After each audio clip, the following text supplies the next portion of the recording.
এতিয়া তোমালোকে আকৌ চোৱা নব্য ধৰ্মীয় আন্দোলনৰ প্ৰচাৰকসকল উত্তৰ পশ্চিম ভাৰতত। উত্তৰ পশ্চিম ভাৰতৰ মহাৰাষ্ট্ৰৰ কথা প্ৰথমতে কৈছে। জ্ঞানেশ্বৰ বা জ্ঞানদেৱৰ নেতৃত্বত এইজন জ্ঞানদেৱ 1300 শতিকাত ভক্তি আন্দোলনৰ এক ধাৰা গঢ় লৈ উঠিছিলে। জ্ঞানদেৱ জ্ঞানেশ্বৰ ক'ত আৰম্ভ কৰিছে? উত্তৰ পশ্চিম ভাৰতৰ মহাৰাষ্ট্ৰ 13 শতিকাত। জ্ঞানদেৱে কি কৰিছিলে? গীত মাতৰ দ্বাৰাই ভগৱানৰ ভক্তিৰ বাণী জনসাধাৰণৰ মাজত প্ৰচাৰ কৰিছে। বিশেষকৈ প্ৰচলিত সমাজ ব্যৱস্থাৰ জাতিভেদ প্ৰথা, এয়া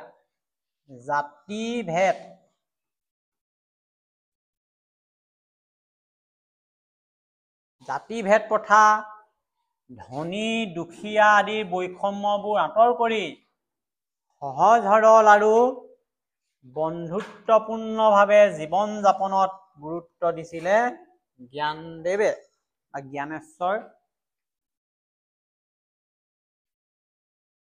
দেৱে। এতিয়া সকলো মানুহৰ গাতে যে ভগৱান বিদ্যমান সেই কথা জনসাধাৰণৰ মাজত তেওঁ উপস্থাপন কৰিছিলে।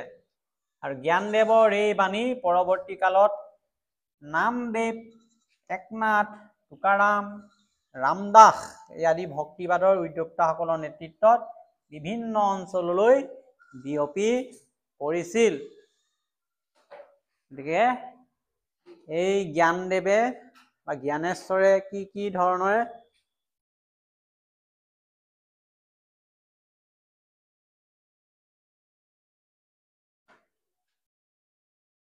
এইটো মহাৰাষ্ট্ৰৰ কথা আমি কৈ আছিলো। এতিয়া গুজৰাটত একে সময়তে, ৰাজস্থানত একে সময়তে এই নব্য ভক্তিবাদ আৰম্ভ হৈছিলে। কোনে ক'ত কেনেকে লৈছিলে? গুজৰাট আৰু ৰাজস্থানতো ৰবিদাস, দাদু দয়াল, মীৰাবাইৰ নেতৃত্বত নব্য ভক্তিবাদে প্ৰসাৰ লাভ কৰিছিলে। যে পৰীক্ষাত আহিলে যে গুজৰাটত আৰু ৰাজস্থানত কোনে ভক্তিবাদৰ নেতৃত্ব দিছিলে, তেতিয়া ৰবিদাস, দাদু দয়াল, মীৰাবাইৰ কথা আমি ক'ব লাগিব। বিশেষকৈ মীৰাবাইৰ একনিষ্ঠ কৃষ্ণ প্ৰেমমূলক ভজনসমূহ নব্য ভক্তিবাদৰ উল্লেখযোগ্য সমল। মীৰাবাইয়ে কেনেকে জনপ্ৰিয়তা লাভ কৰিছিলে? তেতিয়াহ'লে তেওঁ ভক্তিবাদত কৃষ্ণ প্ৰেমমূলক ভজন তেওঁ গাইছিল। মীৰাবাই আছিলে মেৱাৰৰ ৰাণাৰ পত্নী, হৈও তেওঁ কৃষ্ণ প্ৰেমত নিমজ্জিত হৈ বৈষয়িক সুখ আনন্দক ত্যাগ কৰিছিল। গতিকে এই ধৰণে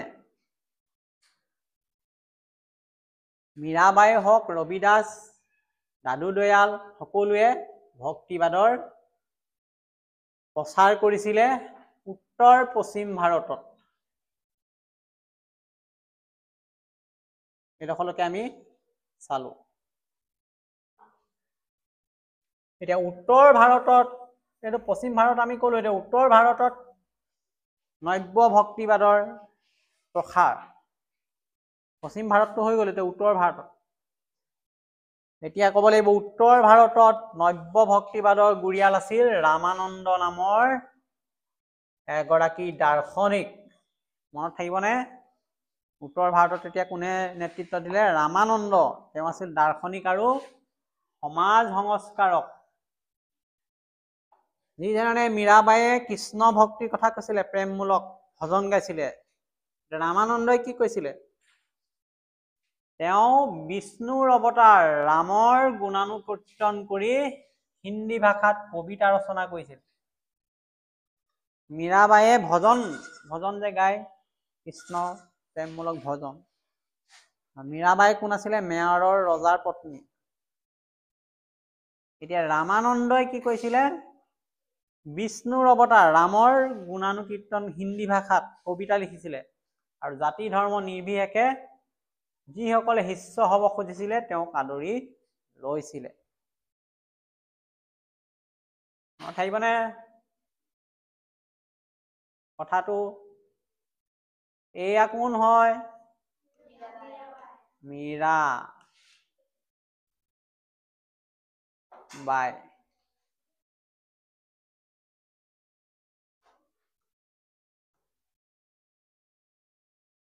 আৰু এয়া হৈছে কবিৰ। কি নহওক, ৰামানন্দই যি প্ৰচাৰ কৰিছিলে ভক্তিবাদৰ, তেওঁ বহুতো শিষ্য বাঢ়ি গৈছিল। ৰামানন্দৰ তেনেকুৱা এগৰাকী প্ৰিয় শিষ্য আছিলে, নামটো দিছে কি? কবিৰ। 15 শতিকাৰ নব্য ভক্তিবাদ আন্দোলনৰ অন্যতম গুৰু দুটা। কবিৰ কোন আছিলে? তেখেতে ইছলাম ধৰ্মাৱলম্বী তাঁতী পৰিয়াল এটাত জন্মগ্ৰহণ কৰি ডাঙৰ দীঘল হৈছিলে, যদিও গুৰু ৰামানন্দৰ প্ৰভাৱত হিন্দু ইছলাম দুয়োটা ধৰ্মৰ প্ৰভাৱৰ পৰা মুক্ত হৈ নিৰপেক্ষভাৱে ভক্তিবাদৰ প্ৰচাৰ কৰিছিল। গতিকে কবিৰৰ জীৱন দৰ্শনটো বেলেগ। যদিও ইছলাম ধৰ্মৰ তাঁতী পৰিয়াল এটাত ডাঙৰ হৈছিলে, কিন্তু গুৰু ৰামানন্দৰ প্ৰভাৱত হিন্দু আৰু ইছলাম ধৰ্ম দুয়োটা ধৰ্মৰ পৰা আঁতৰি আহি ভক্তিবাদৰ প্ৰতিহে তেওঁ আকৰ্ষিত হৈছিল, নিৰপেক্ষ হৈ ৰৈছিলে। তেওঁ ৰচনা কৰা ভক্তি মাৰ্গৰ কবিতাসমূহক কি বুলি কয়? দোহা। দোহা কি? পৰীক্ষাত আহিলে আমি ক'ব পাৰিব লাগিব। দোহাবোৰত কবিৰে হিন্দু ইছলাম দুয়োটা ধৰ্মৰে কঠোৰ নীতিসমূহৰ ওপৰত প্ৰশ্ন কৰিছিল। হিন্দু ধৰ্মত, ইছলাম ধৰ্মত বহুতো কঠোৰ নীতি আছিলে, কুসংস্কাৰ আছিলে, সেইবিলাক তেওঁ প্ৰশ্ন কৰিছিলে যে কিয় এইবিলাক থাকিব লাগে, এইবিলাকৰ পৰা কেনেকে মুক্ত হ'ব পাৰি। গতিকে এয়া আছিলে কবিৰৰ কৃতিত্ব। বিশেষকৈ এই দোহাৰ কথা যে দিছে, কবিৰৰ দোহাসমূহ হিন্দী সাহিত্যৰ অমূল্য সম্পদ। এই দোহাসমূহৰ কিছু অংশ শিখ ধৰ্ম গুৰু গ্ৰন্থ চাহিবতো চামিল হৈছিলে।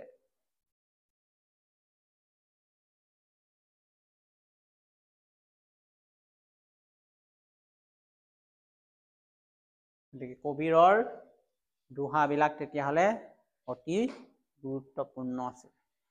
যি কি নহওক, খ্ৰীষ্টীয় 16 শতিকাৰ নব্য ভক্তিবাদৰ আন দুজন উল্লেখযোগ্য প্ৰচাৰক আছিল হুৰদাস আৰু তুলসীদাস। কবি হুৰদাসে কি কৰিছিলে? তেওঁৰ কবিতাৰে কৃষ্ণ ভক্তিৰ ধাৰা শক্তিশালী কৰিছিল। আনহাতে তুলসীদাসে সেই সময়ৰ উত্তৰ ভাৰতীয় কথিত ভাষাৰ ৰামচৰিত মানস ৰচনা কৰি ৰামৰ মহিমা প্ৰচাৰ কৰিছিলে। এই তুলসীদাসৰ কথা আহিব। কি কৰিলে? ৰামচৰিত মানস উত্তৰ ভাৰতীয় কথিত ভাষাত তেওঁ ৰচনা কৰিলে, ৰামৰ মহিমা প্ৰচাৰ কৰিছে।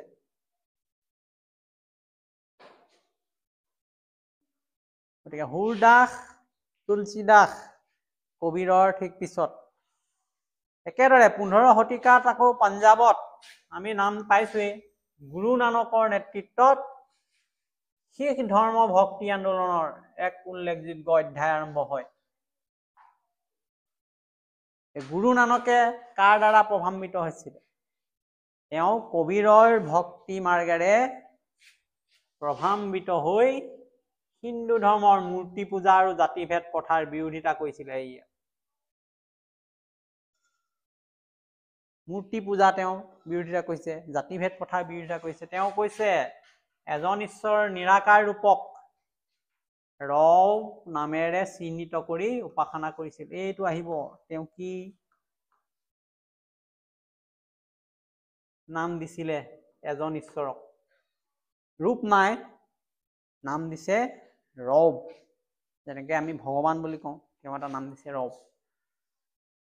মানৱ প্ৰেম আৰু ভগৱানক সেৱা ভাৱনা আধাৰ হিচাপে লৈ শিখ ধৰ্ম পিছলৈ অন্যান্য গুৰুসকলৰ নেতৃত্বত এক যুঁজাৰু জাতি হিচাপে গঢ়ি লৈ উঠে। গুৰু নানকৰ ধৰ্মীয় বাণীসমূহ গুৰু গ্ৰন্থ চাহিবত সন্নিৱিষ্ট কৰা হৈছে। এই গুৰু গ্ৰন্থ চাহিব শিখসকলৰ ধৰ্মীয় গ্ৰন্থ লাগিব।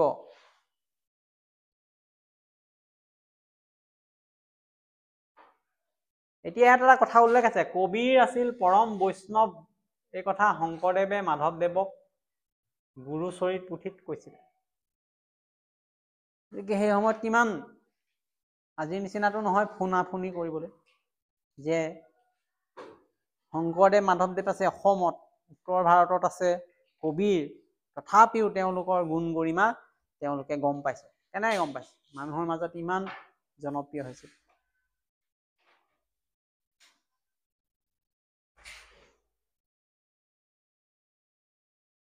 গতিকে আমি এইডোখৰলৈকে পশ্চিম আৰু উত্তৰ ভাৰতৰ নব্য ভক্তিবাদ আন্দোলনৰ বিষয়ে অধ্যয়ন কৰিলোঁ।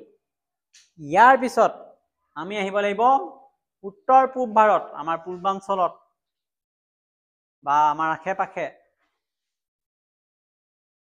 কেনেধৰণে নব্য ভক্তিবাদে গা কৰি উঠিছিল।